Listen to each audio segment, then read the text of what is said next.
अस्सलामु अलैकुम वरहमतुल्लाहि वबरकातुहु। इन्नल हम्दलिल्लाह नहमदुहु व नस्तईनुहु व नस्तगफिरुहु व नऊज़ु बिल्लाहि मिन शुरूरि अनफुसिना व मिन सय्याति अअमालिना। मन यहदिहिल्लाहु फला मुदिल्ल लहु व मन युद्लिलहु फला हादिय लहु। वाशहदु अल्ला इलाहा इल्लल्लाह वाशहदु अन्न मुहम्मदन अब्दुहु व रसूलुहु अम्मा बाद। फ़क़द क़ाल अल्लाहु तआला फ़िल क़ुरआनिल अज़ीम वल फ़ुरक़ानिल मजीद। फ़अऊज़ु बिल्लाहि मिनश शैतानिर रजीम। या अय्युहल्लज़ीना आमनु तक़ुल्लाह हक़्क़ तुक़ातिहि व ला तमूतुन्न इल्ला व अंतुम मुस्लिमून। கண்ணியத்திற்கும் பெருமதிப்பிற்கும் உரிய எல்லாம் வல்ல அல்லாஹுவின் நல்லடியார்களே, அல்லாஹுடைய பேரருளால் வாரந்தோறும் வெள்ளிக்கிழமை மக்ரிப் தொழுகையை தொடர்ந்து மார்க்க சொற்பொழிவு நிகழ்ச்சியாக திருமறை குர்ஆன் மற்றும் நபிகளாருடைய பொன்மொழிகளில் இருந்து பல்வேறு படிப்பினைகளை தரக்கூடிய தகவல்களை நாம் அறிந்து கொண்டு வருகிற அடிப்படையில் கடந்த வாரத்தினுடைய செய்தியின் தொடர் தகவல்களாக நபிகள் நாயகம் ஸல்லல்லாஹு அலைஹி வஸல்லம் அவர்களுடைய ஆட்சி முறை என்கிற தலைப்பில் நபிகள் பெருமகனார் இந்த மனித குலத்திற்கு எப்படியான ஒரு ஆட்சியை அமைத்து கட்டமைத்தார்கள் என்பதைத்தான் இன்றைக்கு இந்த தலைப்பினுடைய இறுதியாக நாம் பார்க்க இருக்கிறோம். அல்லாஹுடைய ரசூல் அவர்கள் மனித குலத்திற்கான இறை தூதர், முஸ்லிம்களுக்கான இமாம் என்கிற பொறுப்பையும் தாண்டி ஒரு 10 ஆண்டு காலம் மதீனா என்கிற நகரத்தையும் பிறகு அதை சுற்றி இருக்கிற பல நகரங்களை வெற்றி கொள்ளப்பட்ட பிறகு அதற்கும் சேர்த்த ஒரு அரசராக வாழ்ந்து மரணித்தவர் அல்லாஹுடைய ரசூல். ஒரு ஆட்சியாளர் எதை மக்கள் மத்தியில் விதைக்கிறாரோ, புதிய பல சட்டங்களை கொண்டு வருகிறாரோ இல்லையோ, சமூக நீதி என்பதை மக்கள் மத்தியில் கொண்டு வர வேண்டிய கட்டாயத்தில் தான் உலகத்தில் பல தேசங்கள் இருக்கிறது. சமூக நீதினா என்ன அப்படின்னா, எல்லோருக்கும் எல்லாம் கிடைக்க வேண்டும். இன்றைக்கு உலகத்தில் உயர்ந்த ஜாதி தாழ்ந்த ஜாதி என்கிற பெயரில், அல்லது கருப்பர்கள் வெள்ளையர்கள் என்கிற பெயரில், அல்லது இந்த மொழி பெரியது இந்த மொழி தாழ்ந்தது என்கிற பெயரில் மொழி ரீதியாக, நிற ரீதியாக, இன ரீதியாக மக்கள் பாகுபாடுகளுக்கு மத்தியே வாழ்ந்து கொண்டிருக்கிறார்கள். எந்த நாட்டில் ஒரு மக்கள் சிறுபான்மையின மக்களாக இருக்கிறார்களோ அவர்கள் நசுக்கப்படுவது வாடிக்கையாகவே இருக்கிறது. வெள்ளையர்கள் வாழக்கூடிய பகுதியில் கருப்பர்கள் நசுக்கப்படுவார்கள். ஆங்கில மொழி பேசக்கூடியவர்களுக்கு மத்தியில் மாற்று மொழிக்காரர்கள் நசுக்கப்படுவார்கள். உயர்ந்த ஜாதியினர்களுக்கு மத்தியில் தாழ்ந்த ஜாதியினர்கள் நசுக்கப்படுவார்கள். இது எல்லா நாடுகளிலும் எல்லா காலத்திலும் வளமையாக இருக்கிறது. இப்படி நசுக்கப்படும் போது அவர்கள் செய்யக்கூடிய, அந்த ஆதிக்க வர்க்கத்தினர்கள் செய்யக்கூடிய காரியம் என்னவென்றால், எங்களுக்கு அரசில் இருந்து கிடைக்கிற லாபங்கள் வேண்டும், மானியங்கள் வேண்டும், கல்வி வேண்டும், வேலை வாய்ப்பு வேண்டும், அதிகாரத்துறைகள் வேண்டும். எங்களுக்கு எதெல்லாம் கிடைக்குதோ அது எதுவுமே மற்றவர்களுக்கு கிடைக்க கூடாதுங்கிறதுல தெளிவா இருப்பாங்க. ஒரு மனுஷன் எப்படி இருக்கணும்னா, எல்லாருக்கும் கிடைச்சது எனக்கு கிடைக்கும்னு நினைக்கணும். அது தப்பு கிடையாது. எனக்கு கிடைச்சது எவனுக்கும் கிடைக்க கூடாது அப்படின்னு நினைப்பது இந்த ஆதிக்க வர்க்கத்தினர்களின் பொதுவான பழக்கமாகவே இருக்கிறது. நாம இந்தியாவில் பார்க்கிறோம், ஆனா எல்லா தேசத்திலும் இது நடக்கும். அல்லாஹுடைய ரசூல் அவர்கள் ஆட்சி பொறுப்பை ஏற்ற பிறகு முதலில் உடை தெரிந்ததே அந்த சமூகத்தில் ஏற்றத்தாழ்வுகளுக்கு மத்தியில் இருந்த நீதியை தான் உடைச்சாங்க. சமூக நீதி என்பதை கட்டமைத்தார்கள். இங்கு உயர்ந்தவன் தாழ்ந்தவன் என்ற பெயரில், அல்லது ஆண் பெண் என்ற பெயரில், படித்தவன் படிக்காதவன் என்கிற பெயரில், செல்வம் உள்ளவன் அல்லது ஏழை என்கிற பெயரில், ஊனமுற்றவன் திடகாத்திரம் உள்ளவன் என்ற பெயரில் இங்கு ஏற்றத்தாழ்வுகள் என்பது கற்பிக்கப்படக்கூடாது என்பதை நிலைநிறுத்தி அதை சட்டமாக்கி மக்கள் மத்தியில பழக்கத்திற்கு கொண்டு வந்தவர் அல்லாஹ்வுடைய ரசூல். ரசூல்லா வரதுக்கு முன்னாடி அந்த சமுதாயத்தில் பெண்கள் எப்படி இருந்தார்கள் என்பதை நீங்கள் பாருங்கள். பெண் பிறப்பது என்பது அபூர்வம், மீறி பிறந்தால் கொன்றுவிட வேண்டும் என்ற நிலை. அப்படி பெண் பிள்ளைகளை கொல்லக்கூடிய வழக்கத்தை, அதை கண்ணியமாக கருதியவர்கள் அந்த மக்கள். பொம்பளை பிள்ளை பிறந்துருச்சுன்னு வைங்க, வளர்க்கறது இழிவு, கேவலம். கொன்னுட்டா கண்ணியம். எனக்கு 2 பொம்பளை பிள்ளை பிறந்துச்சு, உடலியே ஒரு நாள் கூட நான் அந்த பிள்ளை மண்ணள்ளி போட்டு மூடி கொன்னாச்சு அப்படின்னா அவன் கண்ணியமாக தலை நிமிர்ந்து ஊர்ல நடக்கலாம். எனக்கு 2 பொம்பளை பிள்ளை பிறந்தது, பிள்ளைய கொல்ல எனக்கு மனசு இல்ல, நான் வளர்க்கிறேன்னா அவனை கூட்டத்தில் சேர்த்துக்க மாட்டாங்க. நீ பொம்பளை பிள்ளைய வளர்க்கிறவனி அப்படின்னு ஒதுக்கி வைக்கக்கூடிய அளவிற்கு அவர்களை இழிவுபடுத்தி விடுவார்கள். இதை தாண்டி ஒரு பொம்பளை பிள்ளை பிறந்து வளர்ந்து வாழ்ந்து வருகிறது என்றால் அந்த பெண்களுக்கு கிடைக்கிற அடிப்படை உரிமைகளை கூட கை வைப்பார்கள். ஒரே தாய் தந்தைக்கு பிறந்த 2 பிள்ளைகள், ஆண் பிள்ளைக்கு கிடைக்கிற எதுவுமே பெண் பிள்ளை கிடைக்காது. ஒரே சமுதாயத்தில் வளர்ந்து வந்த ஆண்கள் பெண்கள், ஆண்களுக்கு கிடைக்கிற உரிமைகள் எதுவும் பெண்களுக்கு கிடைக்காது. இதையெல்லாம் அல்லாஹ்வுடைய ரசூல் அவர்கள் தான் பிறந்ததிலிருந்து பார்த்துக்கிட்டு இருக்கிறாங்க. தனக்கு திருமணம் ஆகிறது, தனக்கு 4 பெண் பிள்ளைகள் பிறக்கிறது. ஜைனபு, ருக்கையா, உம்மு குல்சும், ஃபாத்திமா ரலியல்லாஹு அன்ஹுன்ன 4 பெண் பிள்ளைகளை பெற்ற அல்லாஹ்வுடைய ரசூல் அவர்கள் மற்றவன் என்ன கேவலமா நினைச்சாலும் பரவாயில்ல, என் பிள்ளையை நான் கொல்ல மாட்டேன் என்ற அடிப்படையில் அந்த பிள்ளைகள் மீது அளவு கடந்த அன்பை காட்டி பிள்ளைகளை வளர்க்க ஆரம்பித்தார்கள் நபிகள் பெருமகனார். ரசூலுல்லாஹ் வளர்த்து அவர்களை திருமணம் முடித்து கொடுத்து அவர்களுக்கு பிறக்கிற பிள்ளைகளை கண்ணும் கருத்துமாக வளர்க்கக்கூடிய ஒரு தலை சிறந்த பாட்டனாராகவும் நபிகள் பெருமகனார் திகழ்ந்தார்கள். இப்ப ரசூலுல்லாஹ் நபி ஆகல, ஆட்சியாளர் ஆகல, தன் குடும்பத்தின் மீது அக்கறைப்பட்டார்கள். நபியான பிறகு நபிகளார் மக்கள் மத்தியில் தடுத்த முதல் தடை என்னவென்றால், இனிமேல் உங்கள் பிள்ளைகளை கொல்லக்கூடாது. பிள்ளைய கொல்றவன் யாரும் நல்ல முஸ்லிம் கிடையாது. இறைவன் இடத்துல நீ சொர்க்கத்தை எதிர்பார்க்காத. யார் பொம்பளை பிள்ளையை பெற்றெடுத்து வளர்த்து ஆளாக்குகிறார்களோ அந்த பிள்ளைகள் இந்த தாய் தந்தையை நரகத்தில் இருந்து தடுக்கிற திரைகளாக வந்து நிற்பார்கள் என்று சட்டம் இயற்றியவர் அல்லாஹ்வுடைய ரசூல். நபிகள் பெருமகனார் மதீனாவில் இருக்கும் பொழுது அவருடைய வீட்டில் அன்னை ஆயிஷா ரலியல்லாஹு அன்ஹா இருக்கிறாங்க. ரசூலுல்லாஹ் ஒரு வேலையா வெளியே போயிருக்கிறாங்க. ஒரு யாசகம் கேட்கிற ஒரு பெண் தன்னுடைய 2 பெண் பிள்ளையை அழைச்சிட்டு வராங்க. அந்த அம்மா பிச்சை எடுக்கிறாங்க. தான் 2 பொம்பளை பிள்ளையை கூட்டு வந்து யாசகம் பெறுவதற்கு நிற்கிறார்கள். ஆயிஷா நாயகி வீடு முழுக்க பார்க்கறாங்க, ஒரே ஒரு பேரிச்சம்பழம் கிடைக்குது. சில அறிவிப்புல 3 பேரிச்சம்பழம் என்று வருது. இப்ப கிடைத்த அந்த பேரிச்சம்பழத்தை ஆயிஷா நாயகி தர்மம் பண்ணிட்டாங்க. ஒரு பேரிச்சம்பழமோ அல்லது 3 பேரிச்சம்பழமோ. இந்த 3 பேரிச்சம்பழத்தை வாங்கினா ஆளுக்கு ஒன்று சாப்பிட்டுக்கணும்ல. இந்த அம்மா என்ன பண்றாங்க, ஒவ்வொரு பிள்ளைக்கும் ஒரு பேரிச்சம்பழத்தை கொடுத்து ஒரு பேரிச்சம்பழத்தை பிரித்து அதில் ஒரு பாதியை ஒரு பெண்ணுக்கு, இன்னொரு பாதியை ஒரு பெண்ணுக்கு கொடுத்துட்டு போயிட்டாங்க. ஒரு பொம்பளை பிள்ளை விஷயத்தில் ஒரு தாய் படுகிற அக்கறை இந்த செய்தியில பார்க்க முடிகிறது. ஆயிஷா நாய்க்கு பெரிய ஆச்சரியம். ஏன் இதுல ஆச்சரியப்பட என்ன இருக்கு அப்படின்னா, ஆயிஷா நாயகி பிள்ளை பெத்து எடுக்கல, தாய்மை அடையல. தாய்மை அடைஞ்சாதான் அந்த வழி தெரியும். இப்படி ஒரு பொம்பளை இருப்பாளா? 3 பேரிச்சம்பழம் கிடைச்சதுன்னா ஆளாளுக்கு ஒன்று சாப்பிட்டுட்டு போயிருக்கலாம். தான் எதையுமே சாப்பிடாம வயிறு, இந்த அம்மாக்கு தானே பெருசு, அந்த பிள்ளைகளுக்கு இருக்கிற வயிறை விட இந்த இவளுக்கு தான் வயிறு பெருசு. சாப்பாடு தேவை இருக்கு, பசி தேவை இருக்கு. அப்ப இவன் ஒரு பேரிச்சம்பழத்தை கூட சாப்பிட மாட்டாளா, அதையும் பிள்ளைகிட்ட கொடுத்துட்டாளா என்று நான் ஆச்சரியப்படுகிறேன். அந்த யாசகம் கேட்கிற பெண் சென்ற பிறகு நபிகள் பெருமகனார் வருகிறார்கள். ஆயிஷா நாயகி கேட்கிறாங்க, அல்லாஹ்வுடைய தூதரே இப்படி எல்லாம் ஒரு சம்பவம் நடந்துச்சு. அப்ப ரசூலுல்லாஹ் சொன்னாங்க, எந்த தாய் தந்தை 2 பெண் பிள்ளைகள் மூலமாக சோதிக்கப்படுகிறார்களோ, பிள்ளை பிறந்த சோதனை கிடையாது, ஆனா அந்த சமுதாயத்தில் வளர்த்த ஆளாக்குறது சோதனை. எந்த பெண் பிள்ளைகள் மூலமாக தாய் தந்தை சோதிக்கப்படுகிறார்களோ அதே பெண் பிள்ளைகள் நாளை மறுமை நாளில் அந்த பெற்றோருக்கு நரகம் செல்லக்கூடிய நிலை ஏற்படும் போது திரையாக தடையாக வந்து இந்த பிள்ளைகள் நிற்பார்கள் என்று சொல்லிட்டு ரசூலுல்லாஹ் சொன்னாங்க, மன் ஆல ஜாரியத்தைனி ஹத்தா தபுலுகா ஜா அன வஹுவ வதம்ம அஸாபியஹு.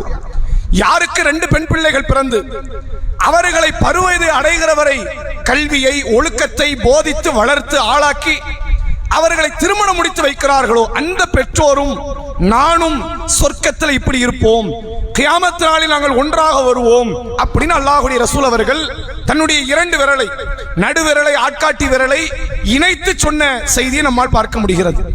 இது எவ்வளவு பெரிய சமூக மாற்றத்தை தந்தது என்று நீங்கள் பாருங்கள். உலகத்துல அன்றைய காலத்துல இருந்து இன்னைக்கு வரைக்குமே பொம்பளை பிள்ளைகளை யாரும் விரும்புறதுலாம் கிடையாது. உனக்கு 4 பொம்பளை பிள்ளை பிறக்கட்டும் அப்படின்னா அதை மகிழ்ச்சியோடு ஏற்றுக்கொள்கிற தம்பதி உலகத்துல கிடையாது. ஆனா உனக்கு 4 ஆம்பளை பிள்ளை பிறக்கட்டும் அப்படின்னா அப்படியா இன்னும் ஒரு ஆம்பளை பிள்ளை கிடைக்காதா அப்படின்னு நினைக்கிற பெற்றோர்கள் உண்டு. ஒரு தகப்பன் அப்படி நினைச்சாம்னா அது ஆச்சரியப்பட இல்லை. ஏன்னா அவன் ஆம்பளை எதிர்பார்க்கிறான். ஒரு தாயும் அதான் ஆசைப்படுறான். நீ பொம்பளை தானே, அப்ப நீயாவது எதிர்பார்க்கணுமே இல்லையா, நம்மள மாதிரி ஒரு பொம்பளை பிள்ளை வரணும் அப்படின்னு நினைக்கணுமா இல்லையா? அப்ப ஏன் இந்த ஆசை வரலன்னா ஆண் பிள்ளைகள் என்றாலே ஒரு வகையான போதை, அது ஒரு மமதையாகவே மாற்றப்பட்டு விட்டது. ரசூலுல்லாஹ் இதை உடைச்சி இந்த சமுதாயத்தில் மனித குலத்தில் ஆணுக்கு கிடைக்கிற எல்லா உரிமையும் பெண்ணு கிடைக்கணும், அதான் சமூக நீதி. ஆணுக்கு கிடைக்கிறதுல எதுவுமே பெண்ணு கிடைக்காது அப்படின்னா அதுல நீதி கிடையாது. நீ நீதின்னு எங்க பேசி எந்த பயனும் கிடையாது. சமூக நீதி எங்க இருந்து ஆரம்பிக்கணும்னா பெண்கள்ல இருந்து ஆரம்பிக்கணும். ஆண் படிக்கிற மாதிரி பொம்பளை பிள்ளை படிப்பான், மார்க்கத்தில் என்ன கிடையாது, தடை கிடையாது. ஆண் சம்பாதிக்கிற மாதிரி பொம்பளை பிள்ளையும் சம்பாதிப்பான். ஆனால் அவன் சம்பாதிப்பது கடமை, இவள் சம்பாதிப்பது உரிமை. இவளுக்கு கடமை கிடையாது.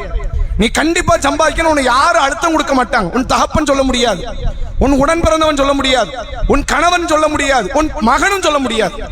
ஆனா அவன் சம்பாதிச்சாகணும். தகப்பனாக இருப்போன் சம்பாதிக்கணும், கணவனாக இருப்போன் சம்பாதிக்கணும், மகனாக இருப்போன் சம்பாதிக்கணும். அவனுக்கு அது கடமை. இது பெண்ணுக்கான உரிமை. உன்னை இஸ்லாம் தடுக்காது.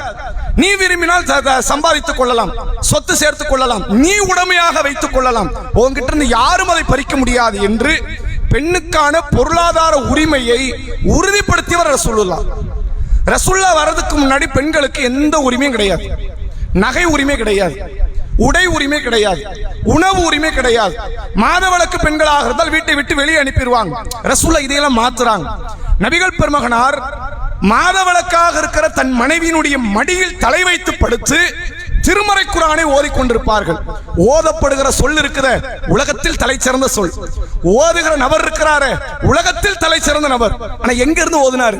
தன் மனைவி மாதவிலக்கில் இருக்கும் போது, மாதவிலக்கில் இருந்து தூய்மை ஆகாத போது அந்த பெண்ணினுடைய மடியில் தலை வைத்து ஓதிக்கொண்டு இருந்தார் என்பதை செய்தியில் பார்க்க முடிகிறது. ரசூலுல்லாஹ் உருவாக்கின அந்த சமுதாயம் இருக்குல்ல, பெண்ணுக்கு உரிமை கொடுத்த பிறகு சமுதாயம் எப்படி மாறுதுன்னா, மனைவி கிட்ட இருக்கிற பொருளாதாரத்தை மனைவியின் அனுமதி பெறாமல் தொடமாட்டாங்க. எவ்வளவு பெரிய கண்ணியம் தெரியுமா அதெல்லாம்? மனைவியே எனக்குரியவள், அவ பொருளாதாரம் எனக்குரியது. மனைவி எனக்குரியவள் சொன்னியா கரெக்ட், அவ பொருளாதாரம் எனக்குரியதுன்னு சொன்ன தப்பது. இஸ்லாம் அதை உடைக்குது, அது சரி கிடையாது. அவள் உனக்குரியவள், அவ எப்படி நடக்கணும், எப்படி இருக்கணும், எப்படி உன்னை கவனித்துக் கொள்ளணும் நீ கட்டளை இடலாம். அவ பணம் எவ்வளவு இருக்கணும், அதை யாருக்கு கொடுக்கணும், யாருக்கு கொடுக்க கூடாது, எப்படி செலவழிக்கணும், எப்படி சொத்து சேர்க்கணும் நீ வழிகாட்ட முடியாது, நீ கட்டளையிட முடியாது. சொல்ல வேணாம், செய்யலாம். அதை கேட்பதும் கேட்காமல் இருப்பது அவளுடைய உரிமை, அவளுடைய விருப்பம். அது ரசூலுல்லாஹ் மனைவிக்கான ஒரு பெண்ணுக்கான பொருளாதாரத்தில் அடுத்த ஆண் தலையிடுவதையே தடை செய்து வைத்திருந்தார்கள் என்பதை தான் உண்மையில் பெண்களுக்கான சமூக நீதி என்பது. எப்படி இதை உருவாக்குறாங்க ரசூலுல்லாஹ்? நல்லா பாருங்க. ஒரு பெருநாள் தொழுகை நடைபெறுகிறது. பெண்களை பார்த்து ரசூலுல்லாஹ் என்ன சொன்னாங்க? தசத்தக்ன, பெண்களை நீங்கள் தர்மம் செய்யுங்கள். உங்களை நான் நரகத்தை நிறைய பார்த்தேன், நீங்கள் உங்கள் கணவன்மார்களுக்கு நன்றி மறக்கிறீங்க, அதனால அல்லாஹ் உங்களை நரகத்தை தள்ள வேண்டிய நிலைக்கு தள்ளப்படும். அதனால நீங்க அதுல என்ன பண்ணுங்க, பொருளாதாரத்தை தர்மம் செய்கிற இடத்துல இருங்க, இதுல ஜாக்கிரதையா நடந்துக்கங்க அப்படின்னா ரசூலுல்லாஹ் போதிக்கிறாங்க. சில பெண்கள் தர்மம் பண்றாங்க. ஜைனப் என்ற அந்த கூட்டத்தில் இருந்த ஒரு அம்மையார். யார் இந்த ஜைனப்? ரசூலுல்லாஹ்க்கு மனைவி 2 ஜைனப் உண்டு, இது அந்த ஜைனப் இல்ல. ரசூலுல்லாஹ்க்கு மகள் ஒரு ஜைனப் உண்டு, அந்த ஜைனப்பும் கிடையாது, இது வேற ஜைனப். அப்துல்லா இப்னு மசூத் என்று அழைக்கப்படுகிற நபி தோழரின் மனைவி ஜைனப் ரலியல்லாஹு அன்ஹா. இப்ப இவங்க பாக்குறாங்க, நம்ம நரகம் போயிருவோமே, பாடுபட்டு என்ன பயன் இருக்கு, நம்மளும் வீட்டுல இருக்கிற நகையை கொண்டு போய் தர்மம் பண்ணுவோம் அப்படின்னு வீட்டுக்கு வந்து நகையை எடுத்து தர்மம் செய்வதற்காக வேண்டி வீட்டை விட்டு வெளியே வராங்க. கணவரும் தொழுதுட்டு வராரு, பெருநாள் தொழுகை முடிச்சுட்டு. கேட்கிறாங்க, எங்க போறீங்க? இந்த மாதிரி ரசூலுல்லாஹ் தர்மம் பண்ண சொன்னாங்கல்ல, அதான் என் நகையெல்லாம் கொண்டு போய் தர்மம் பண்ணலான்னு இருக்கிறேன் அப்படிங்க. ஒண்ணு இந்த கணவர் கேட்கிறாரு, தர்மம் தானே பண்ண போற, எனக்கு நீ கொடுக்கலாமேங்கிறார். நானும் கொஞ்சம் கடன் பட்டு பொருளாதாரத்தை நெருக்கடியோட தான் ஓடிக்கிட்டு இருக்க வண்டி, நீ எங்கேயோ கொடுக்க போற, எந்த ஏழையினுடைய வயிற்றை நிரப்ப போகுது, அது உன் கணவனின் வயிற்றை நிரப்ப வேண்டாமா, கடன் அடைச்சிடலாமே, நீ கூட இங்க நகை இருக்குன்னு கணவருக்கு தெரியுமா தெரியாதா? தெரியும். நேத்துக்கு அவர் கேட்கல, அது நமக்கு உரிமை கிடையாது. யாருடைய பொருளாதாரம்? பக்கத்து வீட்டுக்காரி பொருளாதாரம் இல்ல, எதிர் வீட்டுக்காரி பொருளாதாரம் கிடையாது, வேற வேற குடும்ப பெண்களினுடைய பொருளாதாரம் இல்ல, இவர் கட்டி வாழ்ந்து கொண்டிருக்கக்கூடிய மனைவியின் பொருளாதாரம். நேத்துக்கு கேட்கல, நேத்துக்கு கடன் இல்லையா, நேத்துக்கு நெருக்கடி இல்லையா, அது அவள் பொருளாதாரம் நம்ம எப்படி கேட்க முடியும்? அப்படின்ற காரியத்தை ரசூல் ஸல்லல்லாஹு அலைஹி வஸல்லம் அவர்கள் தன்கிட்ட என்ன பண்போ அதை சமுதாய ஆண்கள்ட்ட அந்த பண்பாக விதைத்தவர் நபிகள் பெருமகனார். ஒரு ஆட்சியாளர்கிட்ட இருக்க வேண்டிய பண்புங்கிறது தான்.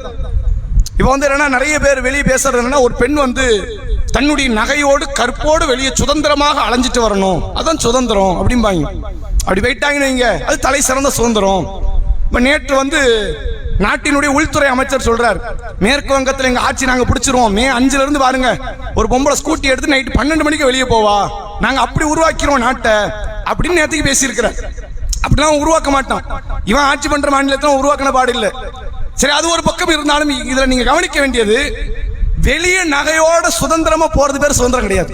வீட்டுக்குள்ள இருக்கும்போது அந்த நகை பாதுகாப்பா இருக்கணும், வீட்டுக்குள்ள இருக்கும்போது அவள் சொத்து பாதுகாப்பா இருக்கணும், வீட்டுக்குள்ள இருக்கும்போது அவள் பொருளாதாரம் பாதுகாப்பா இருக்கணும்.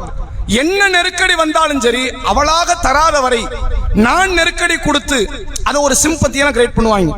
அதை வந்து ஒரு பொருளாதார ரீதியாக ஒரு குடும்ப கட்டமைப்புக்கு நீயும் துணை நிக்கணும் அப்படிம்பாங்க. குடும்ப கட்டமைப்புக்கு நீ மட்டும்தான் நிக்கணும், அவ துணை நிக்கணும் அவசியம் கிடையாது.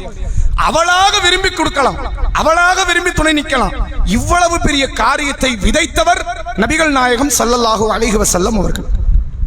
பிறக்கவே முடியாதுன்னு இருந்த பெண்களை உன் சொத்தை உன்னுடைய கணவனை உன்ன அனுமதி இல்லாம தொட முடியாது என்று உருவாக்கியவர் ரசூலுல்லாஹ். ஒரு மாற்றம் இப்படி இருக்கணும். இதெல்லாம் கற்பனைக்கு எட்டாது. இப்படி எல்லாம் காலம் வரணும், லட்சம் வருஷம் ஆனாலும் ஆச்சரியத்துக்கு இல்லை. அவ்வளவு பெரிய பிரம்மாண்டமான காரியத்தை 1400 ஆண்டுகளுக்கு முன்னால் காட்டு அரபிகள், அறிவுக்கும் அவங்களுக்கு சம்பந்தமே கிடையாது, எல்லா காரியத்திலும் முரட்டுத்தனமாக அணுகக்கூடிய மக்கள், இவர்கள்ட்ட எந்த ஒரு பக்குவமிக்க கருத்துக்களை எந்த சமுதாயம் கொண்டு வந்து சேர்க்க முடியாது. அந்த சமுதாய மக்களுக்கு மத்தியில் பெண்களுக்கான சமூக நீதியை விதைத்தவர், வளரவிட்டவர் அல்லாஹ்வுடைய ரசூல். சரி, பெண்ணை பிறக்க வச்சாச்சு, பெண்ணுக்கான பொருளாதாரத்தை உறுதிப்படுத்தியாச்சு, பெண்ணினுடைய திருமண உரிமையை கூட உறுதிப்படுத்தியவர் நபிகள் பெருமகனார். ஒரு கல்யாணம் ஒன்று நடக்குன்னு வைங்க, மாப்பிள்ளையினுடைய விருப்பம் இல்லைன்னா கல்யாணம் கிடையாது, அது உலகமே புரிந்து வைத்திருக்கிறது. ஆனா பெண்ணின் விருப்பம் இல்லைன்னா அது கல்யாணம் கிடையாதுன்னு யாரும் பேசுவது கிடையாது. பெண்ணுக்கும் விருப்பம் இருக்கு. அவள் நீ விரும்பியவுடன் அடைவதற்கு உன்னுடைய அபகரிப்புக்கு அவள் சொந்தமாக வேண்டும் என்ற அளவிற்கு அது ஒரு நாயோ பூனையோ பன்றியோ கிடையாது. உன்ன மாதிரியே அவளும் ஒரு மனுஷன், உன்ன மாதிரியே மனமும் உன்ன மாதிரியே எண்ணங்களும் உன்னை போன்ற ஆசைகளும் கொண்ட ஒரு பெண். அப்ப அப்படி இருக்கும் பொழுது அவளுடைய விருப்பம் இல்லாமல் அவள் திருமணம் முடிக்கப்படக்கூடாது என்பதை அல்லாஹ்வுடைய ரசூல் அவர்கள் அதையும் உறுதிப்படுத்தினார்கள். அன்றைய காலங்களில் பெண்களை மிக லாபகரமாக அவர்கள் பறித்துக் கொள்வார்கள், அபகரித்துக் கொள்வார்கள். அவங்க கல்யாணம் முடிச்சிட்டோன்னு சொல்லிட்டாங்கன்னா அதை அவங்க ஏத்துக்கிட்டு தான், அவன வேற வழி இல்லை. இல்லை, எனக்கு இந்த மாப்பிள்ளையை பிடிக்கல, இவர் என்ன ரொம்ப கொடுமைப்படுத்துறாரு, நான் வந்து என்ன இவரை திருமணம் முடிக்க ஆசைப்படல, கட்டாயப்படுத்தி என்ன கல்யாணம் முடிச்சிட்டாரு, இதை வார்த்தையாக கூட வெளிப்படுத்த முடியாத ஒரு காலம் நபிகள் பெருமகனார் காலம்.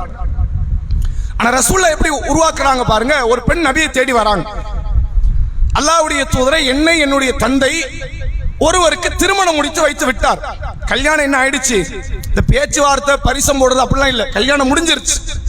ஆனா எனக்கு அந்த மாப்பிள்ளை மேல விருப்பம் இல்லை, ஏன்ட்ட சம்மதம்லாம் கேட்கல, இவங்களா வராங்க, ஒரு ஆளை கூப்பிட்டு வராங்க, இதான் மாப்பிள்ளைன்னு கல்யாணத்தை முடிச்சிட்டாரு, நான் என்ன செய்வது அப்படின்னு கேட்கிறாங்க. அப்ப அல்லாஹ்வுடைய ரசூல் அவர்கள் சொல்லுகிறார்கள், ரத்த நிக்காஹா, இந்த பெண்ணுடைய திருமணம் என்ன ஆயிடுச்சு, ரத்து, அது தடை, இது எப்படி கல்யாணம் ஆகும்? உனக்கு விருப்பம் இல்லாம நீங்க மெட்டீரியலா? நம்ம கடைக்கு போற பைக் வாங்குறோம், பைக்கு கிட்ட விருப்பம்னு கேட்கப்படாது.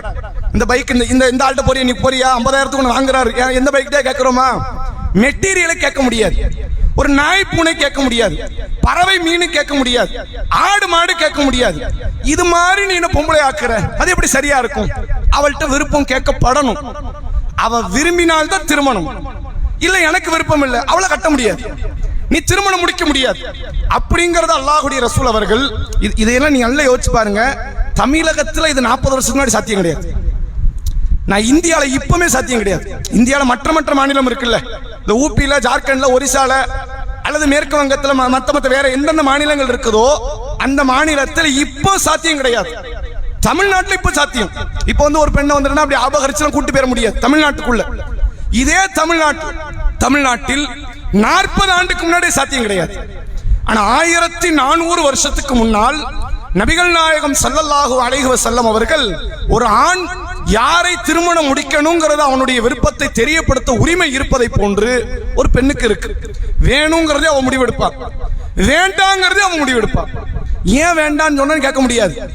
அதை அல்லாஹ்வுடைய ரசூல் அவர்கள் சொல்வதோடு அந்த பெண்ணை அவள் விருப்பத்தோடு திருமணம் முடித்தாலும் அவள் கேட்கிற பொருளாதாரத்தை கொடுப்பது கடமைன்னு உருவாக்கியவர் நபிகள் பெருமகனார். கல்யாணம் முடிச்சா பொருளாதாரம் பெண்ணுக்கு இருந்து வாங்கணுங்கிறது இன்னைக்கு வரைக்கும் நடைமுறையில் உண்டு. இன்று வரை சமூக நீதி பேசப்படுகிற மாநிலங்களில் கூட வரதட்சணை கொடுமைகளால் மரணிக்கக்கூடிய சம்பவம் இன்னைக்கும் நடக்கும். நீங்க அடுத்த மாசம் பாருங்க ஒரு சம்பவம் நடக்கும், அடுத்த வருஷம் கேளுங்க 10 சம்பவம் நடந்திருக்கும். எல்லாம் படித்த பிள்ளைகளாக இருக்கும். படித்த மாப்பிள்ளைகிட்ட கொண்டு கட்டி கொடுத்திருப்பாங்க. சும்மாலாம் கொடுத்துருக்க மாட்டாங்க, ஏதோ ரோட்ல போற மாதிரி இப்படி அனுப்பி விடுறதுலாம் கிடையாது. அவனுக்கு கோடிக்கணக்கில் பணத்தை கொடுத்து, காரை கொடுத்து, நகையை கொடுத்து, எல்லாத்தையும் கொடுத்தாலும் திருநெல்வேலி அல்வா கடையை பறிக்கிறதுக்கு ஆள்லாம் இருக்காங்க. அல்வா கடை ஓனர் ஒரு தன்னுடைய மகளை ஒரு ஆள் கட்டி கொடுத்தா, உங்க அப்பன் இருக்கிற அல்வா கடை எனக்கு தா, வரதட்சணையும் மொத்தத்தையுமே அப்படி கேட்க, இதெல்லாம் இங்க சாத்தியம் ஆகுது, இங்க நடந்து கொண்டிருக்கிறது. இன்றைய காலகட்டத்தில் கூட வரதட்சணைக்கு ஒரு முற்றுப்புள்ளி உங்களால் வைக்க முடியல. பெண் உரிமை என்று பேசக்கூடியவர்களால் முடியல. பெண்களை காப்பாற்ற போறோம், இவங்க முத்தலாக்க வச்சு பேசுறாங்க.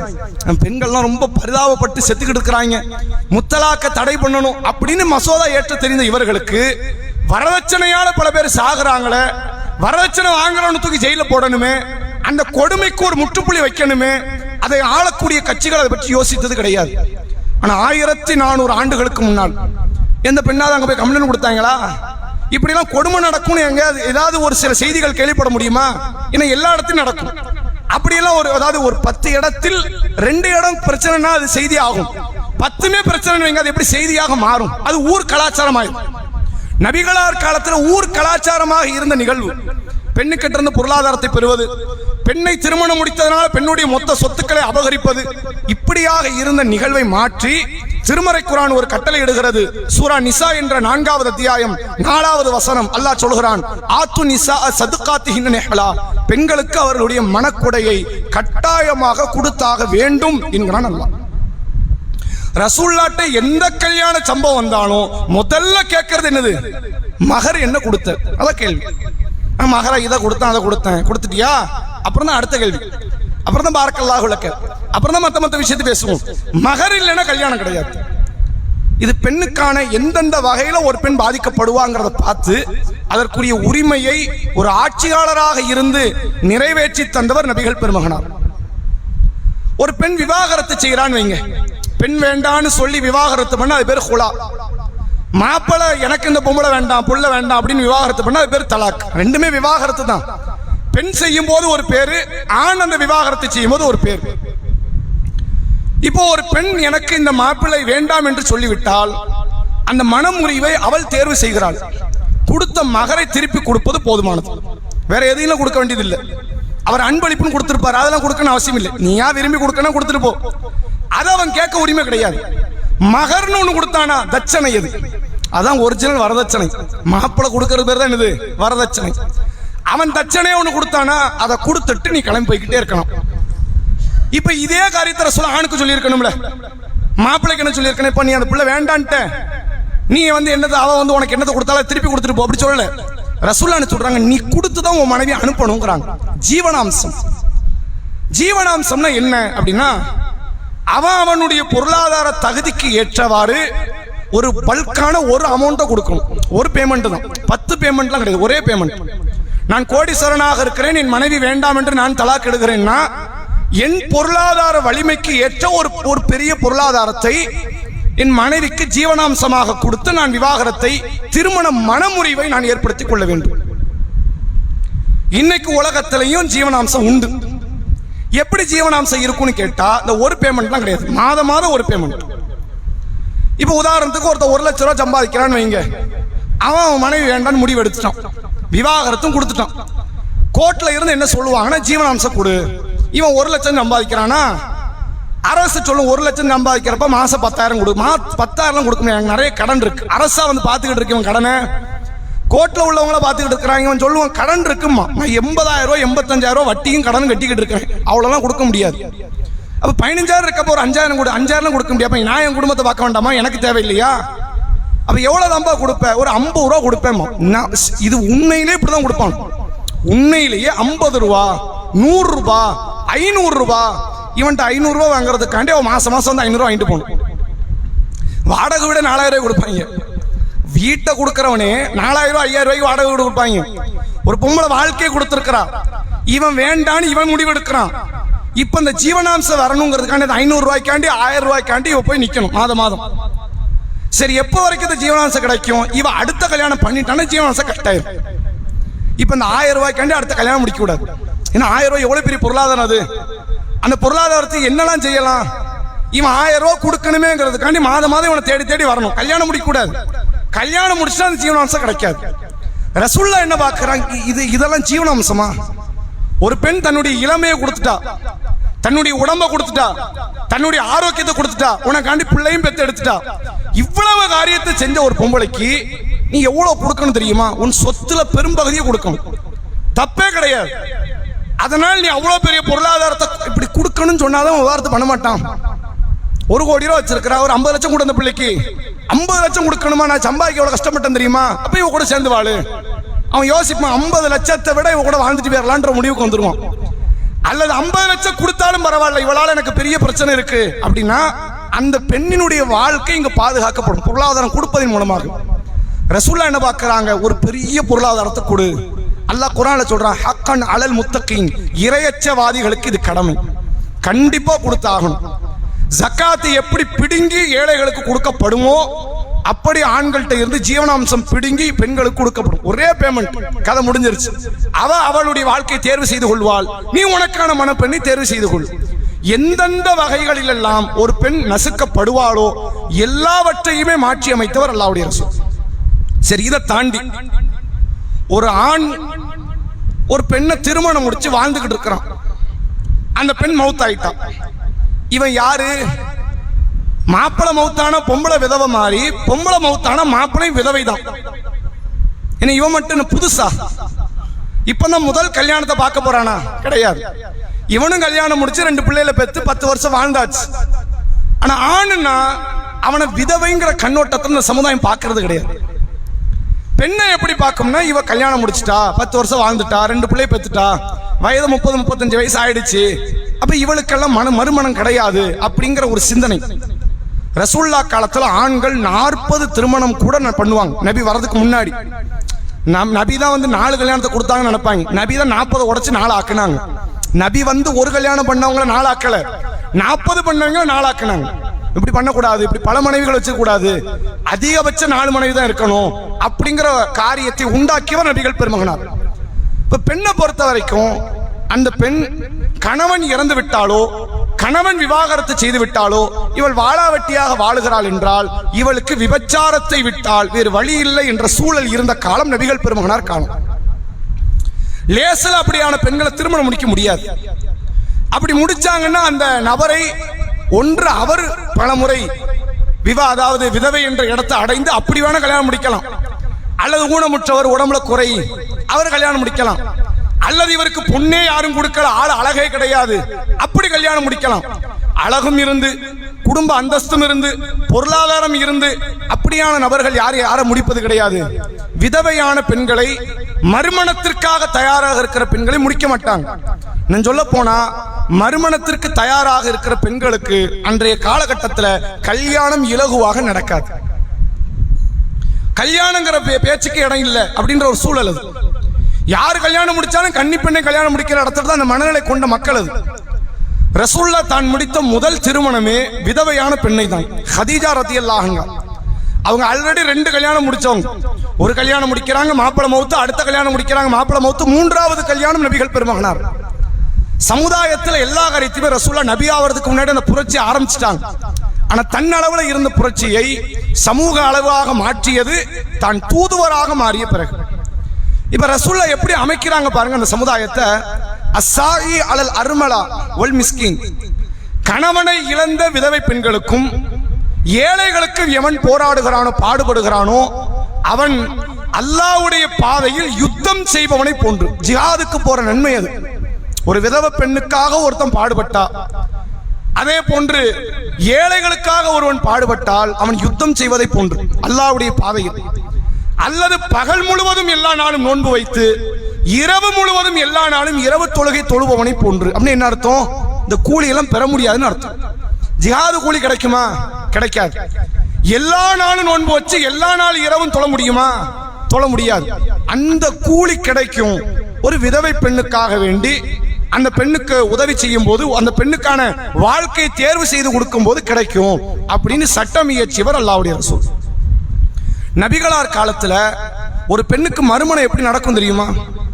மாப்பிள்ளை இறப்பாரு, அந்த பெண் தன்னுடைய இத்தா காலத்தை கடந்த உடனே அந்த பெண்ணை திருமணம் முடிப்பதற்கு அங்க போட்டி நடக்கும்.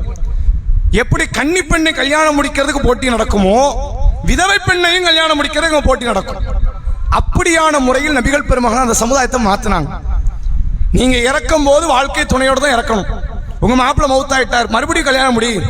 அவரு மௌத்தாயிட்டார், மறுபடியும் கல்யாணம் முடி. என்ன தப்பு? யாரு கேட்க முடியும்? அவன் மட்டும் 10 முடிப்பான், ஒண்ணுக்கு பின் முடிப்பான். நீ முடிக்க கூடாது. இது எவ்வளவு பெரிய மோசடித்தனமான காரியம் தெரியுமா? இன்னைக்குமே இந்தியாவில் நடைபெறக்கூடிய சில நிகழ்வுகளை பாருங்க. சதின்னு சொல்லி ஒன்று சொல்லுவாங்க. இது என்னன்னா, இன்றைக்கு ஒரு பெருங்கொண்ட இந்தியாவில் வாழக்கூடிய பெரும்பான்மை சமுதாயத்தவர்கள்ட்ட ஒரு காலத்தில் இருந்த கலாச்சாரம் இது. சதினா என்ன அப்படின்னா, மாப்பிள்ளை இறந்துருவான், கொண்டு போய் அவனை தகனம் செய்வார்கள், எரித்து விடுவார்கள் பிரேதத்தை. இந்த மணப்பெண் என்ன பண்ணுவாங்க, இந்த எரிஞ்சு முடியும் போது மணப்பெண்ணை தூக்கி போட்டுருவாங்க உள்ள. மாப்பிள்ளையே இல்ல, நீ செத்து போ அப்படின்னு. அப்ப இதே காரியத்தை நீ அவனுக்கு பண்ணிருக்கணும்ல. பொண்டாட்டியே போயிட்டா, நீ மட்டும் உயிரோடு வந்து என்னத்தை கழிக்க போற, நீயும் போய் விழுந்து சாவுன்னு விட்டுருக்கணும். அது தப்பு, முட்டாள்தனம்.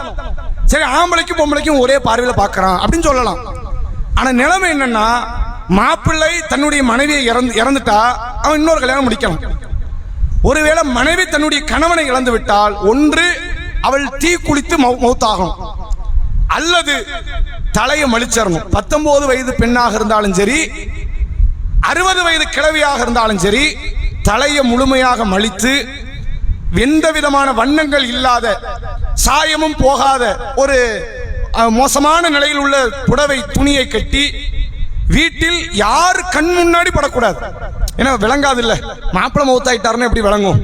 அவங்க பார்வை விதவை பெண்ணு குறுக்க போயிடக்கூடாது, யார் கண்ணு முன்னாடி வரக்கூடாது, மூளையில ஓரமா உட்கார்ந்துடணும். இன்றைக்கும் இந்த நடைமுறையை சில சமுதாய மக்கள்கிட்ட இந்தியாவில் நீங்க பார்க்கலாம். அவர்களுக்கு மறுமணம் கிடையாது, குழந்தை திருமணம் நடக்கும். குழந்தை திருமணம்னா என்ன?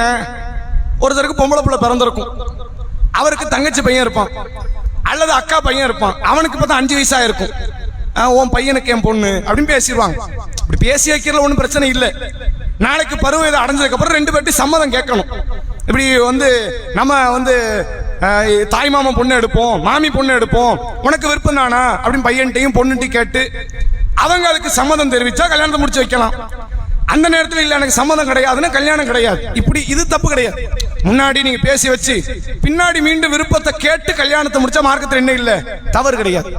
இவங்க முன்னாடி பேசி வைப்பதை திருமணமாகவே அங்கீகரிப்பாங்க. அது திருமணம், கல்யாணம் ஆயிடுச்சு. இதை மாப்பிள்ளை தான் சொல்லுவாங்க, அதை பொண்ணு தான் சொல்லுவாங்க. இந்த 2 பேரும் கணவன் மனைவியா தான் பார்ப்பாங்க. ஆனா 2 பேரும் தனித்தனியாக தான் வளருவாங்க. இவருக்கு இப்பதான் 1ஆம் கிளாஸே போகணும், இந்த பிள்ளை இப்பதான் பால்குடி பருவத்தில் இருக்குது. கணவன் மனைவியாகத்தான் பார்ப்பார்களே தவிர தனித்தனியாக அவங்க வீட்டில் வளருவாங்க. எப்போ பருவத்தை அடைகிறாரோ 2 பேரையும் திருமண வாழ்க்கையில இணைச்சிருவாங்க. சரி, பருவத்தை அடையறதுக்கு முன்னாடி ஒரு ஆள் மௌத்தாயிட்டா, அதுல குறிப்பா கணவர் மௌத்தாயிட்டா என்ன செய்யறது? பையன் மௌத்தாயிட்டான், இவள் விதவை, வாழவே இல்லை, அவன் மாப்பிள்ளை பார்க்கவே இல்லை. அப்படி கூட இருக்கலாம்ல. இந்த பையன் 5 வயசுல மௌத்தாயிட்டோம்னா கல்யாணத்துக்கு அப்புறம் இந்த பிள்ளை இப்பதான் வளர்ந்தே வருது, இப்பதான் கண்ணை திறந்து பாக்குது சமுதாயத்தை. இல்ல உனக்கு கல்யாணம் ஆயிடுச்சு, உன் மாப்பிள்ளை செத்துட்டான், மாப்பிள்ளை பார்க்கவே இல்லையே, இல்ல அவன் செத்துட்டான். எப்ப செத்தான்? 5 வயசு செத்தான். அப்ப எனக்கு வயசு, அப்ப நீ பிறந்து 10 நாள் தான் ஆச்சு, அவன் செத்து போயிட்டான், உனக்கு கல்யாணம் கிடையாது. இது வேடிக்கைக்காக சொல்லல, உண்மையிலே இப்படி கலாச்சாரம் உண்டு. ரசூலுல்லாஹ் இப்படியான எல்லா கலாச்சாரத்தையும் உடைத்து ஒரு பெண்ணுக்கான திருமணத்தையும் மறுமணத்தையும் உறுதி செய்தவர் நபிகள் பெருமகனார். எந்த அளவுக்குன்னா, அஸ்மா பின்து உமைஸ் ரதியல்லாஹு அன்ஹா இப்படி ஒரு அம்மையார் இருந்தாங்க. இவங்களுடைய வரலாற்றை எடுத்து பார்த்தீங்கன்னா, உமர் ரதியல்லாஹு அன்ஹுவோட ஒரு சண்டை வந்திருக்கு, வாய் தகராறு. யாருக்கு அதிக கூலி அல்லாஹ் கிட்ட, உமருக்கா அஸ்மாக்கா?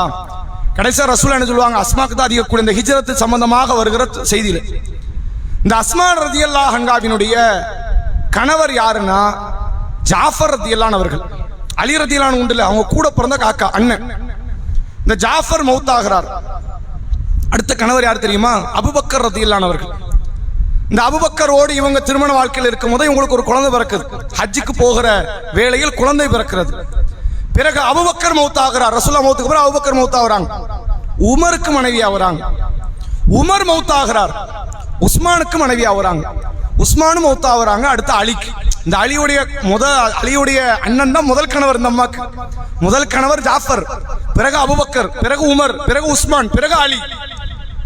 ஏறத்தாழ 5 பேருமே சொர்க்கவாசி. ஜாஃபர்ல ஆரம்பித்து அலி ரதியல்லாஹு வரைக்கும் 5 பேருமே சொர்க்கவாசி. இதுல நீங்க கவனிக்க வேண்டியது, அவர்கள் யாருமே பெண்ணை ஒரு மெட்டீரியலா பார்க்கல. இது வந்து பைக் இத்தனை வருஷம் பயன்படுத்தியாச்சு, அது பழசு, அப்படி ஒரு பொம்பளை அவங்க பார்க்கல. ஒரு பெண்ணை அவங்க எப்படி பார்க்கறாங்க? இது மனுஷின்னு பார்க்கறாங்க. இவளால் வாழ முடியும், வாழக்கூடியவள். இவளுடைய வாழ்க்கை வந்து உருவாக்கப்பட வேண்டுமே தவிர அழிக்கப்படக்கூடாது, நசுக்கப்படக்கூடாது என்று பெண்களை அவர்கள் மனித கண்ணோட்டத்தோடு அவர்கள் பார்த்தார்கள். எப்படி பார்க்கல? ஒரு போக பொருள், என்னோடு வாழ்வதற்குரிய அந்த உடல் தகுதி இல்லை, எனவே இவ வாழவே கூடாது அப்படிங்கிற சிந்தனையோடு அவர்கள் பார்க்கல. இப்ப இதெல்லாம் அபூபக்கருக்கு இயல்பா வந்த பண்பு நினைக்கிறீங்களா? கிடையாது. உமருக்கோ உஸ்மானுக்கோ அலிக்கோ இயல்பா வந்த பண்பா? கிடையாது. நபிகளார் ஊட்டிய பண்பு, நபிகள் பெருமகனார் விதைத்த பண்பு. நபி வரல அந்த சமுதாயத்திற்கு இப்படியான வழிகாட்டுதலை செய்யலைன்னா அன்றிலிருந்து இன்று வரைக்குமே பெண்களுக்கான உரிமை என்பது அங்கு பாதுகாக்கப்பட்டிருக்காது. இதைத்தான் அல்லாஹ்வுடைய ரசூல் அவர்கள் பெண்களுக்கான சமூக நீதியாக உருவாக்கினாங்க. உண்மையிலே இஸ்லாம் சொல்லுகிற தத்துவத்தை சமுதாயத்தில் ஒரு பெண் ஏற்றுக்கொள்வாளே ஆனால், புரிந்து கொள்வாளே ஆனால், இஸ்லாத்தை விட்ட வேற நமக்கு போக்கிடமே இல்லைன்னு முழு உலகத்தில் உள்ள எல்லா பெண்களும் இஸ்லாத்தை நோக்கி வருவாங்க. அவன் வெளியே நின்று என்ன பார்க்கறான்னா, முக்காடு போட சொல்றாங்க, ரொம்ப பெரிய அநியாயமா இருக்கு அப்படின்னு பார்க்கணும். இது மட்டும் தான் அவனுக்கு தெரியுது. இல்ல முஸ்லீம் ஆம்பளைல 4 கல்யாணம் முடிக்கிறாங்க, எந்த ஆம்பளை அப்படி முடிச்சான்? அப்படி யாரும் முடிக்கிறது இல்லை. ஏன்னா இஸ்லாம் அதற்கு கூடுதலான விதிமுறைகளை போடும்போது ஒரு கல்யாணம் போதுன்னு ஒதுங்கிடுறாங்க. ஆனா உண்மையில் பெண்களுக்கு இங்க கிடைக்கிற பிறப்புரிமையில் ஆரம்பித்து மரணிக்கின்ற வரைக்கும் அவர்களுக்கான அத்தனை உரிமையுமே உறுதிப்படுத்தியது அல்லாஹ்வுடைய ரசூல் அவர்களின் ஆட்சி முறை. இறைவனினுடைய வேத வசனங்கள் அதை உறுதிப்படுத்துகிறது. சரி, ஒரு பெண் மரணத்தை அடையக்கூடிய நேரம், மௌத் ஆயாச்சு, இதுவரை ரசூலுல்லாஹ் பிறந்ததில் ஆரம்பித்து பிறக்கிறதில் ஆரம்பித்து அந்த பெண்ணுக்கான எல்லா காரியத்தையும் உறுதிப்படுத்திய நபிகள் பெருமகனார் அந்த பெண்ணுடைய நெருங்கியவர்கள் மரணித்தாலோ அல்லது இவளே மரணித்தாலோ இவள் சொத்துக்கள் கணவனுக்குத்தான் சொந்தம் அப்படி கிடையாது, அல்லது இவள் சொத்துக்கள் பிள்ளைக்குத்தான் சொந்தம் கிடையாது. அதற்கும் அல்லாஹ்வுடைய ரசூல் அவர்கள் இந்த பெண் யார் யாரோடெல்லாம் உரிமை படைத்து இருக்கிறார்களோ எல்லாருக்கும் இந்த பெண்ணுடைய சொத்து போகும். ஒரு கணவர் மௌத்தாயிட்டாரா, அது அந்த கணவரினுடைய சொத்துக்கள் இருந்து மனைவிக்கும் பங்கு கொடுக்கப்படும். என் மனைவி மௌத்தாயிட்டா மனைவியின் முழு சொத்து எனக்கு சொந்தம் அப்படி சொல்ல முடியாது. எங்க உம்மா மௌத்தாயிட்டாங்க, உம்மாவுடைய சொத்து எனக்கு முழுசா சொந்தம் சொல்ல முடியாது. யாரெல்லாம் உரிமை படைத்தவர்? இறந்து போனவருடைய தாய் தந்தை உரிமை படைத்தவர், இறந்து போனவருடைய வாழ்க்கை துணை கணவர் உரிமை படைத்தவர், இறந்து போனவருடைய பிள்ளைகள் உரிமை படைத்தவர். ஒருவேளை இறந்து போனவருக்கு ஆண் பிள்ளை இல்லை, இறந்து போனவருக்கு தகப்பனார் இல்லைன்னா சகோதர சகோதரிகள் உரிமை படைத்தவரை மாறிடுவாங்க. ஒரு பெண்ணின் சொத்துக்கு இவ்வளவு பேரை உரிமை படைத்தவர்கள், ஒரு ஆணின் சொத்துக்களுக்கு அதே போன்று பெண்ணும் உரிமை படைத்தவர்கள் என்று அல்லாஹ்வுடைய ரசூல் அவர்கள் ஒரு பெண்ணுக்கான எல்லா விதமான உரிமைகளையும் உறுதிப்படுத்தியவர் நபிகளார். சரி, இவ்வளவு நடந்தாச்சு. இப்ப மரணத்துக்கு அப்புறம் சொர்க்கம்னு ஒரு வாழ்க்கை இருக்குல்ல, அந்த சொர்க்கத்துல யாருக்கு இடம்? இல்ல ஆம்பளைகளுக்கு மட்டும்தான் இடம் வாங்க முடியும்.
நபிகள் நாயகம் ஸல்லல்லாஹு அலைஹி வஸல்லம் அவர்கள் எதை மக்களுக்கு மத்தியில் கொள்கை ஈமானிய அஸ்திவாரம் என்று நினைவுபடுத்தினார்களோ அத்தகைய மறுமை வாழ்க்கையில் இன்பம் நிறைந்த அந்த சொர்க்கத்தில் ஆண்களுக்கு எதுவெல்லாம் கிடைக்கும் என்று ரசூலுல்லாஹ் சொன்னார்களோ அது சரி நிகராக பெண்ணுக்கு கிடைக்கும். ஒரு ஆளுக்கு ஒண்ணு அங்க கிடைக்கலன்னு வைங்க, நீங்க அந்த அமல் செய்யலன்னு அர்த்தம். என்னங்க, அவருக்கு மாளிகை கிடைச்சது எனக்கு கிடைக்கல, நீங்க அதை செய்யல.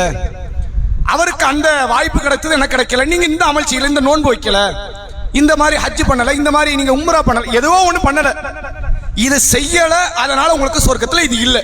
அப்படித்தான் நடக்குமே ஒழிய நீ பொம்பளை அதனால உனக்கு கிடையாது, நீங்களும் ஆம்பளை அதனால உங்களுக்கு உண்டு, இந்த வேலையே கிடையாது. ரசூலுல்லாஹ் காலத்துல திருமறை குர்ஆனினுடைய ஆயத்துகள் எல்லாமே ஆண்களை சொர்க்கவாசி என்ற அடிப்படையில் மட்டுமே பேசுகிற வசனங்கள் இருக்கு. ஏன்னா அது மொழியில உள்ள பிரச்சனை, இஸ்லாத்துல உள்ள பிரச்சனை இல்லை, மொழியில உள்ள பிரச்சனை. அந்த மொழியில எந்த வார்த்தையை பயன்படுத்தினாலும் ஆணுக்கு ஒரு வார்த்தை சொல்லணும், பெண்ணுக்கு ஒரு வார்த்தை சொல்லணும்.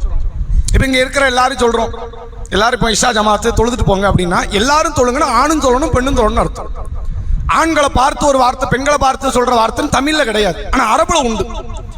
அரபுல சொன்னாலே ஆணுக்கு ஒரு வார்த்தை பெண்ணுக்கு ஒரு வார்த்தை.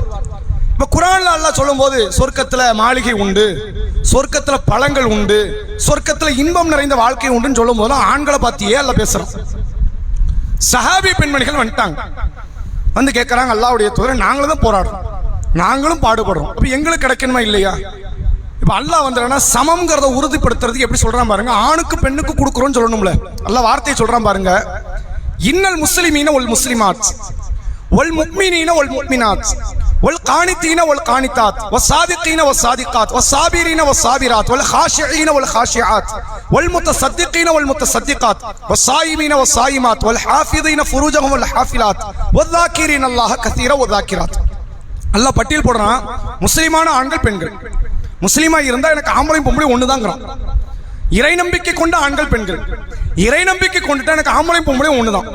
கட்டுப்பட்டு நடக்கிற ஆண்கள் பெண்கள், கட்டுப்பட்டு நடந்தா எனக்கு ஆம்பளையும் ஒண்ணுதான் பொம்பளையும் ஒண்ணுதான். நோன்பு நோக்கிற ஆண்கள் பெண்கள், திக்ரு செய்கிற ஆண்கள் பெண்கள், கற்பை பேணும் ஆண்கள் பெண்கள், உண்மை பேசும் ஆண்கள் பெண்கள், இப்படி நன்மையில எந்தெந்த நன்மையெல்லாம் ஈடுபடுறாங்களோ ஆம்பளை எனக்கு ஈடுபட்ட அதுக்கு என்ன பார்வையோ பொம்பளை ஈடுபட்டாலும் எனக்கு அதே பார்வை தான். அத்தல்லாஹு லஹு மக்ஃபிரத்த வ அஜ்ரன் அலீம். எல்லாருக்கும் என்ன கொடுப்பேன்? மகத்தான கூலியையும் கண்ணியமிக்க உணவை, பிரம்மாண்ட கூலியை நான் தருவேன் என்று அல்லாஹ் ரப்புல் ஆலமீன் திருமறை குர்ஆனில் இதை உறுதியிட்டு பேசுகிற வார்த்தை பார்க்க முடிகிறது. அதே போன்ற ஆல் இம்ரானில் அல்லாஹ் சொல்கிறான், ஃபஸ்தஜாப லஹும் ரப்புஹும் அன்னி லா உதிய அமல ஆமிலும் மின்கும் மின் தக்கரின் வ உன்ஸா. பாடுபடக்கூடிய யாராக இருந்தாலும் சரி, நீங்கள் ஆணாக இருந்தாலும் சரி, நீங்க பெண்ணாக இருந்தாலும் சரி, உங்களுக்கான கூலியை நான் வழங்குவேன் என்று அல்லாஹ் அவர்களுக்கு பதிலளித்தான். குர்ஆன் பேசுது. அல்லாஹ்ட்ட என்ன பார்வை கிடையாது? ஆம்பளை பொம்பளைன்ற பார்வை கிடையாது. விபச்சாரம் பண்ணுனா ஆம்பளைக்கு உழுற அடிதான் பொம்பளைக்கு உழும். திருடுனா ஆம்பளை கிடைக்கிறதும் பொம்பளை கிடைக்கும். தொழுதா ஆம்பளை கிடைக்கிறதும் பொம்பளை கிடைக்கும். இங்க எந்த வேறுபாடும் கிடையாது. ஆணுக்கு உண்டானது எதுவோ அது பெண்ணுக்கு கிடைக்கும். ஒரு சில இடத்துல பெண் மாதவிலக்கில் உள்ளவள், அவளால் அப்ப தொழ முடியாது, அப்ப அவளுக்கு நன்மை இல்லை. ஒரு சில இடத்துல ஆம்பளை நீ பிள்ளையை பத்தி எடுக்கல, அப்ப அவ வழி உனக்கு இல்லை, அவள் அடைகிற அந்தஸ்து நீ அடைய முடியாது. இவளுக்குன்னு சில இடத்துல அந்தஸ்து உண்டு, அதை ஆண் நீ பெற முடியாது.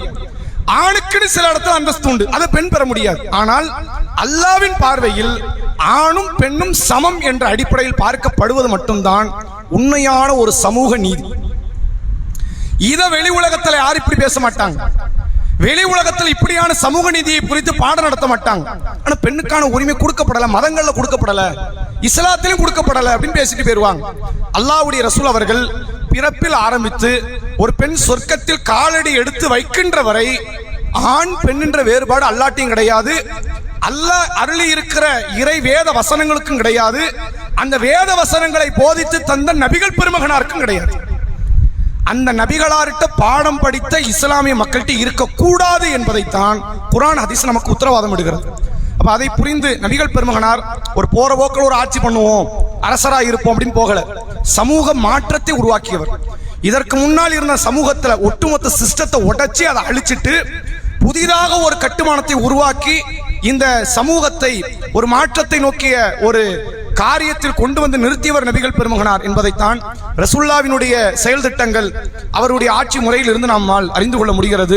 இப்படியான நபிகள் பெருமகனாருடைய வாழ்க்கை செய்திகளை குறித்த செய்திகள் இன்ஷா அல்லாஹ் வரக்கூடிய காலங்களில் நாம் அறிந்து கொள்வோம்.